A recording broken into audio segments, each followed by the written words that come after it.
Hi, my name is Jennifer. Welcome to my channel and welcome to my August wrap-up. So, normally I do my wrap-ups in vlog style so I can record my thoughts throughout the month. I haven't done that this month, so we're going to do this all in one go. So wish me luck because I've got a lot of books to talk about. So there are a few things going on in August that I wanted to take part in. The first was Garb August, which was created by Criminolly. I'll link Ollie's channel down below. And Garb August is where we read so-called trash. So the first book I picked up was Lady Boss by Jackie Collins. I read about 40 pages of this and then I went to log it on Storygraph as I normally would to say currently reading, and it turns out I've already read this book. I gave it 3 stars, which means I must have quite liked it, but not enough to read it again. So I put that to one side and instead I picked up The Love Killers by Jackie Collins. This one is much shorter. So in like the first 3 pages, this woman is shot dead as she's giving a speech at this sort of feminist rally. We know that the culprit is this like big drug sort of gang thing, and then 3 women who are close to the woman who was murdered, I think her 2 sisters and her best friend, they get together to exact revenge against the killer or the person who's ordered the murder.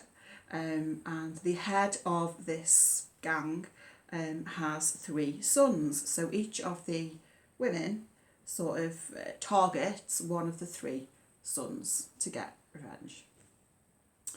There's a lot of sex, there's a lot of violence in this book, and it was first published in the 70s, so there is some stuff which is slightly questionable when read today.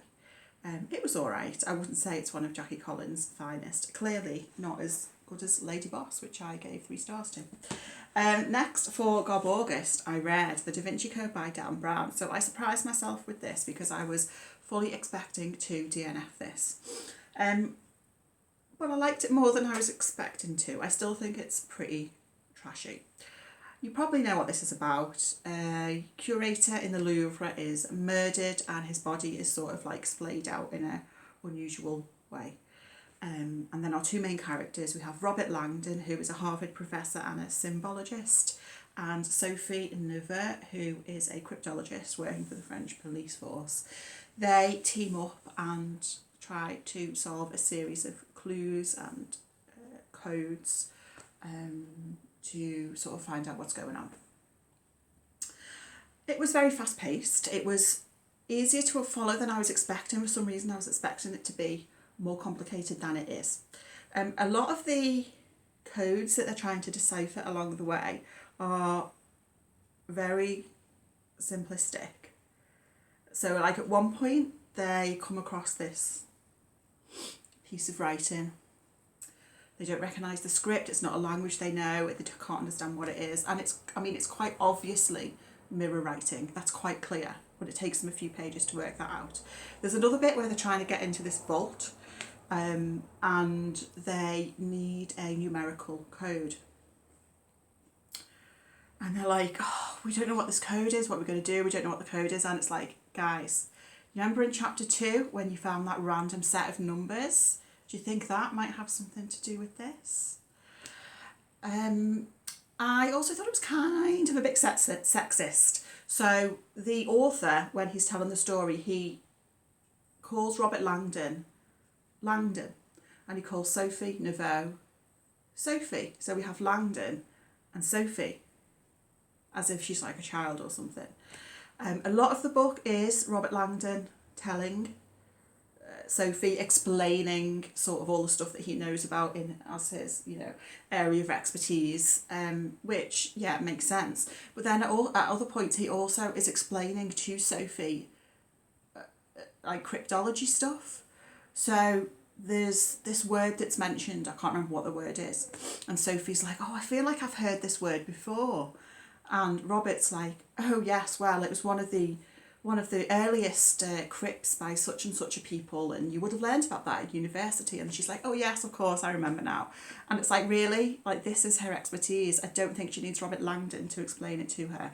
I did wonder if Dan Brown was sort of doing that on purpose, because a lot of the book is about patriarchy and about the role of women, but I'm not sure if Dan Brown is that subtle. I'm not sure if it's just a bit sexist. But anyway, I've read it. This book can now leave the house. And then the final book I picked up for Gob August was The Cellar by Richard Laymon. So this is a horror novel, first published in 1980. I read a couple of chapters and I DNF'd it because it was just too much for me. There was stuff in there that I didn't want to read. And then I did Google like a plot summary to see where it was going to go and what. I'm glad I DNF'd it because it definitely would have been too much for me. So that's Gob August. Next, August was also Women in Translation Month, and I read 6 books for that. So we have Hotel Iris by Yoko Ogawa, translated from Japanese by Stephen Snyder. I was not prepared for this book. I've read Yoko Ogawa before and really enjoyed her work. This is a lot. So our main character is called Mary. She's 17 years old and she lives and works in this sort of slightly rundown seaside hotel. It's family owned, so it's Mary and her mother who own and run this hotel. One day, Mary encounters a guest who's come to stay at the hotel. He is a much older man. Mary is 17 years old. And the book is really about the relationship that develops between Mary and this man, which Mary is trying to keep a secret from her mother. The man is only referred to as the translator. Mary is the only character who is named in the book.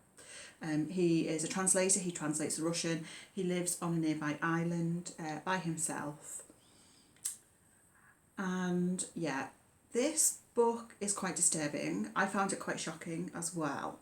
I actually have not given this a score on Storygraph, like a rating, because I don't know how to rate it. Like, I feel like it is a good book. It's certainly very impactful, but I'm not sure that I enjoyed it. So yeah, I don't really know what to think of it. If you've read it, you'll know what I mean. It's a lot. Next up, I think this is my biggest disappointment of the month. This is the Aosawa Murders by Riku Onda. So this is translated from Japanese by Alison Watts. So this is a murder mystery, which sounds like it was going to be just up my street. So in the 1970s, there's this big birthday party at a house, and all of the guests, bar one, are murdered. They have been poisoned by cyanide. The one survivor is a young girl who, Hisako is her name, and she's blind, and she is the only one who doesn't die. So about a decade after that happens, one of the people who was sort of tangentially involved or present writes a book about the happenings. And then we jump forward another couple of decades and we have what's presented in this book, which is testimonies from different people who were all sort of like one step removed from the events of the day. Now, I just don't see what the point of this book is, because the blurb tells us several decades later, the truth is revealed through a skillful juggling of testimony of different voices, blah, blah, blah. The truth is not revealed. And I don't mind ambiguous endings. That can work really well. But in a murder mystery like this, where I'm told I'm going to find out the truth, and I don't, what's the point? Why bother reading it? By the end of the book, I actively disliked it for that reason. It may be that it's just passed me by. It's won awards in Japan, so maybe I am missing something. But I just don't get it. On a more positive note, this is probably my favourite book that I read in August, and this is The Trouble with Happiness and Other Stories by Tove Ditlevsen. This is translated from Danish by Michael Favela Goldman. So this is obviously a short story collection. The first sort of half of the book is a collection called The Umbrella, which was first published in 1952. The second half is a collection called The Trouble with Happiness, first published in 1963. And I think the author passed away in 76. So these stories are all sort of just about everyday life. For the most part, they follow women, although not always. They have a fairly melancholy and sort of sad tone. So the blurb says the stories are brief, devastating, acid-sharp portrayals of love, marriage and family in mid-century Copenhagen. I thought it was really well written and I guess translated as well. And I just really enjoyed it. I thought it was excellent. So this author wrote, I think, a lot of poetry, some novels, and I think she's most famous for her 3-part memoir as well. So I'm definitely keen to read more by this author in the future. Then another short story collection I read was Where Europe Begins by Yoko Tawada. So this is translated by Susan Benovsky and Yumi Selden. So Yoko Tawada was born in Japan and then moved to Germany. So some of these stories initially were written in Japanese and some initially were written in German. They generally are fairly kind of surreal and bizarre, and we have sort of things that morph into other things. At one point it felt like I was like reading a Dali painting. I think for me, I maybe didn't quite get it, so this is a book that I would like to revisit in future. One of the themes that runs throughout is around sort of different cultures and different languages and the experience of living somewhere and sort of trying to assimilate yourself into a culture and a language which is not naturally your own, and some interesting sort of discussions around that. So yeah, that was interesting. And then finally, for Women in Translation, I read The Employees by Olga Ravn. This is translated from the Danish by Martin Aitken. So this is really interesting. This is sort of sci-fi. It's set on a spaceship and it's told through a series of testimonies of the workers on this spaceship. The workers are some of them are human and some of them are humanoid. And the employer is sort of experimenting on them in putting them in different rooms with different objects and seeing how the workers, whether they be human or humanoid, are reacting to the different environments that they are put in. I thought it was told in a really interesting way. I liked the way it was framed, both at the start and at the end. It looks at, I guess, the modern workplace, or about sort of productivity and what it means to be human. And I really liked where it went.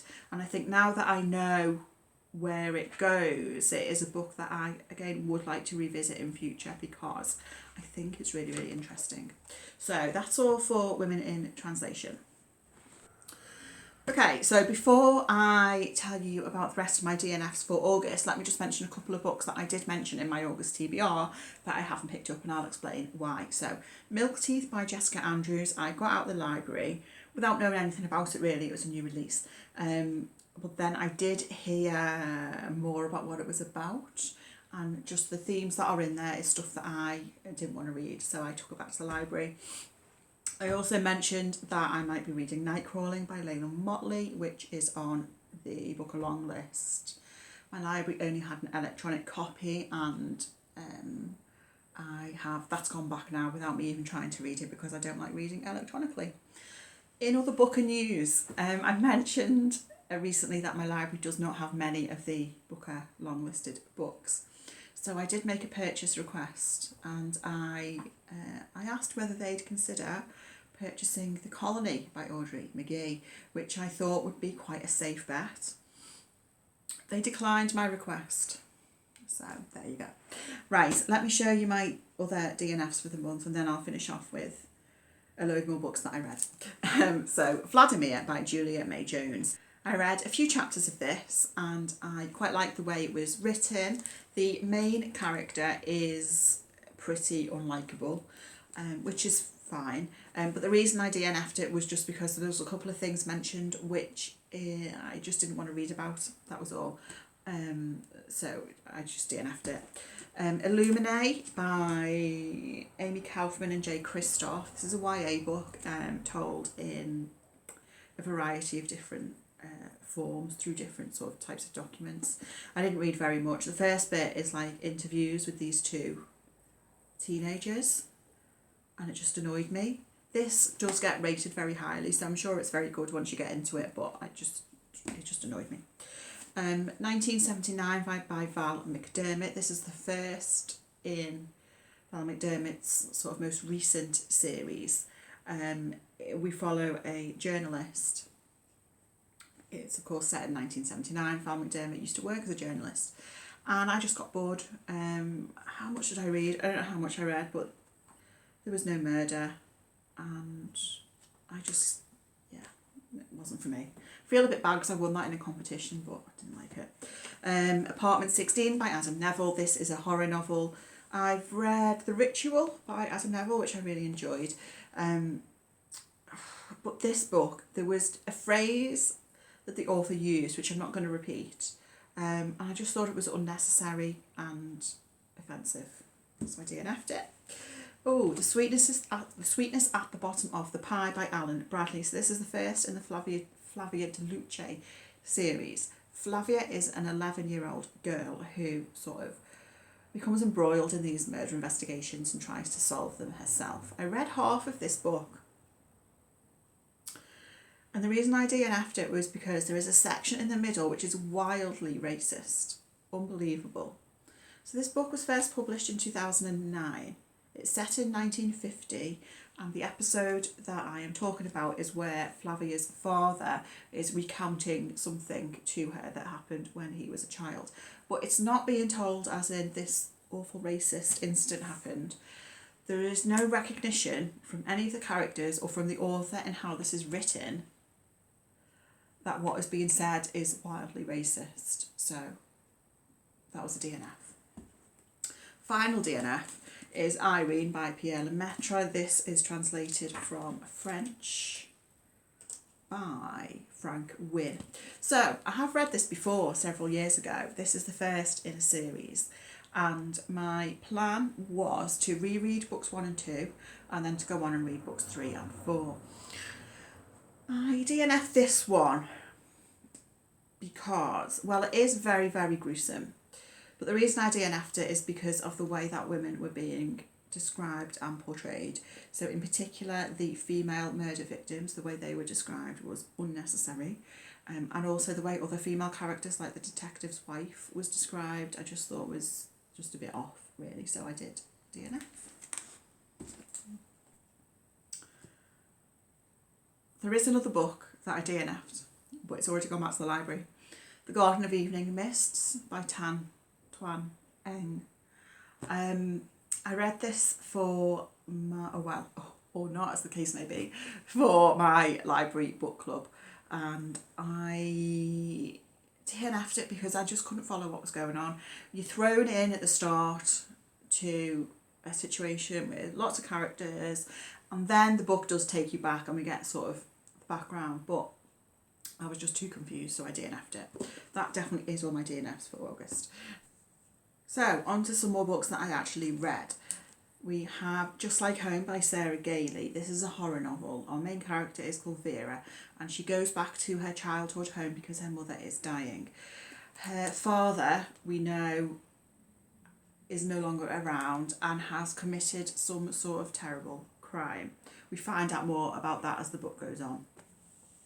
So Vera goes back to her childhood home. Her relationship with her mother is clearly quite troubled. Weird things are happening at this house. Vera finds these written notes and she doesn't know who's writing them. There is a guest staying at the house who's an artist, and he is there in order to be inspired by the house where Vera's father lived and committed these terrible crimes. and parts of the house have been sort of preserved for visitors to come and sort of gawp at, to see, you know, where this terrible person lived. I really enjoyed this book. I really liked the way that it goes, the way that it ends. I can imagine some people not liking that, and I think if you told me how, you know, if you told me how it was going to go, I probably would be like, but I just thought it really, really worked. Yeah, it was great, and I'm going to be reading The Echo Wife by Sarah Gailey in September. I also read my first ever graphic novel, which was Heartstopper, Volume 1 by Alice Oseman. This was delightful, about two boys who meet in school and sort of like fall in love. I've already ordered the second book from the library. It was just excellent, really lovely. Next, Man at the Helm by Nina Stibbe. So this I read for my library book club. We're reading this for September, so I am ahead of the game here, which is unusual for me.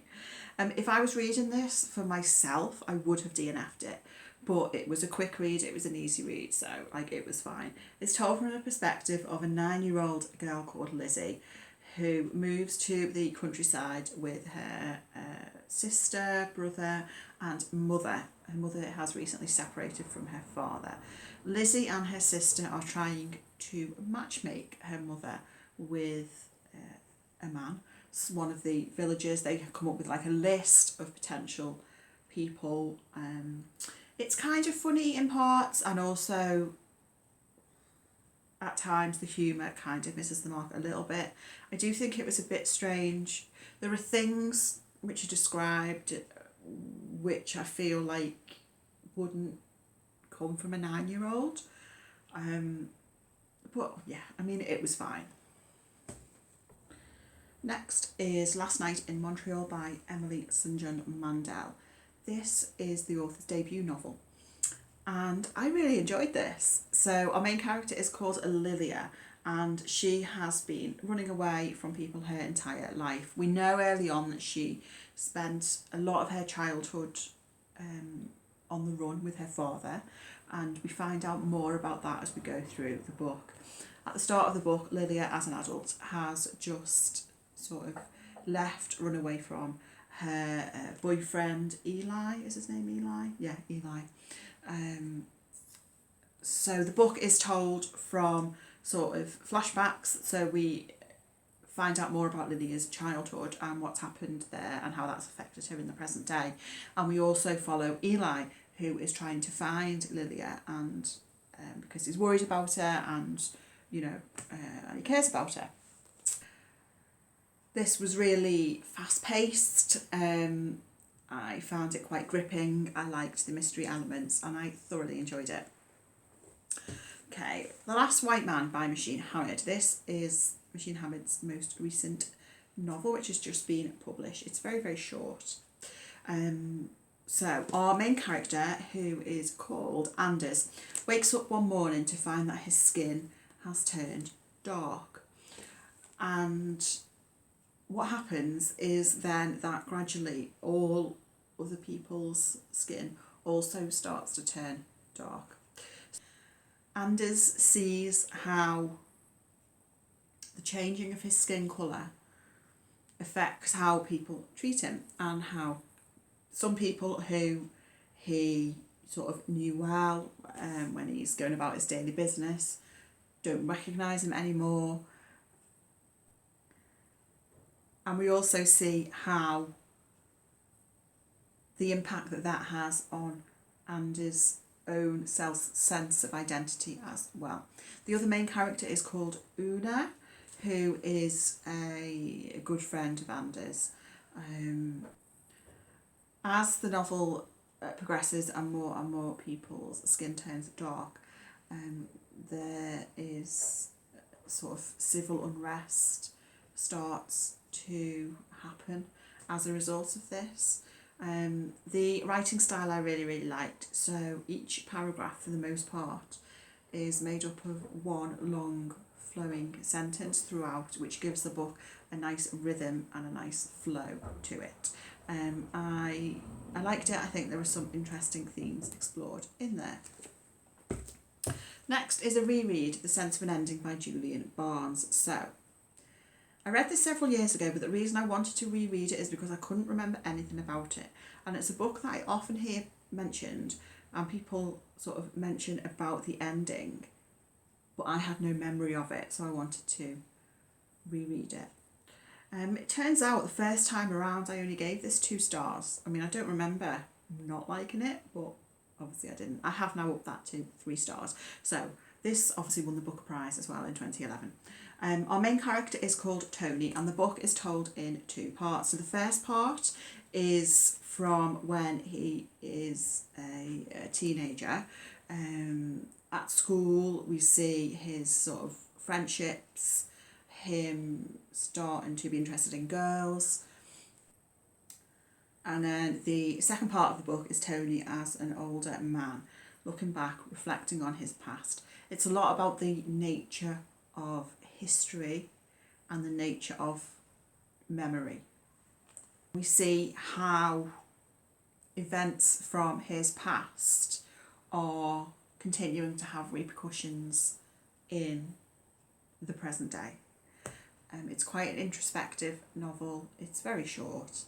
And yeah, I liked it. Next is The Origins of Iris by Beth Lewis.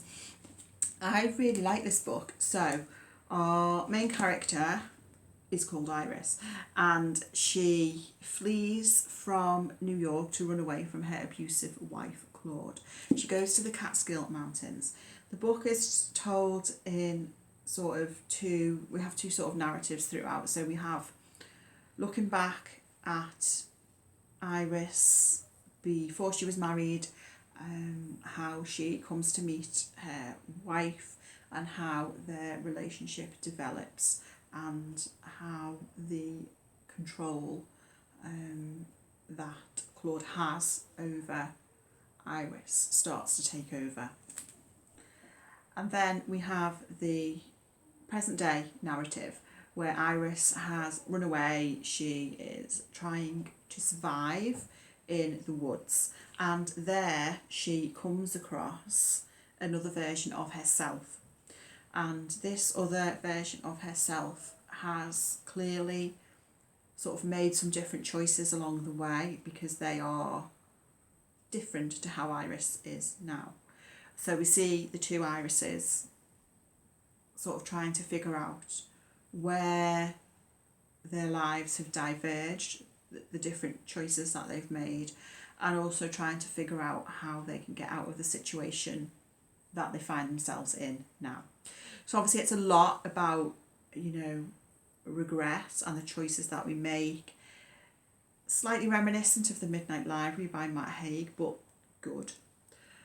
I found this to be a very compelling read. There is something that happens towards the end of the book, which I'm not going to say what that is, but left me feeling a little bit conflicted, but I think it's really interesting what the author's doing with that. It's very hard to talk about without spoilers. But overall, I really, really enjoyed this book.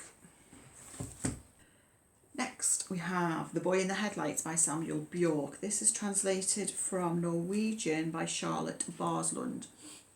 So this is the 3rd in a series, and we follow the police trying to capture a serial killer. So people have been dying in sort of quite unusual circumstances. The police are trying to figure out a link between the victims. I really enjoyed this. It was very, very gripping. I will say the ending for me let it down a little bit, because it was just kind of a bit unbelievable, but overall I had a good time with it.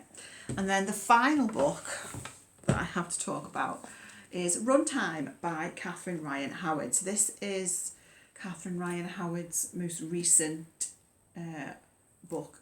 I've read 3 of her books now, and I've given them all 4 stars, so that's pretty good going.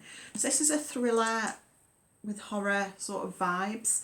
Our main character is called Adele, and she is working in LA in I think a rundown motel, and she has previously worked as an actor in Ireland, where she's from. She gets a call out of the blue to offer her a lead role in a horror movie that they are due to be filming very soon. The lead actor has pulled out, so they want Adele to go and join them straight away. So the horror movie that they are filming is set in a cabin in the middle of a forest. What could possibly go wrong? So, of course, weird stuff starts happening when Adele gets on set. The book is interspersed with excerpts of the script of the movie as well. So throughout we get the film script. So there are a few sort of narrative layers to the book as well, which I really enjoyed. I found it really, really gripping. Very page turning. I couldn't put it down, and I thoroughly enjoyed it. So those are all the books I read in August. I don't know how long I've been talking for, but it feels like a long time. So thank you for watching, and particularly if you have made it to the end. I hope you're all doing well, and I'll speak to you again very soon. Bye.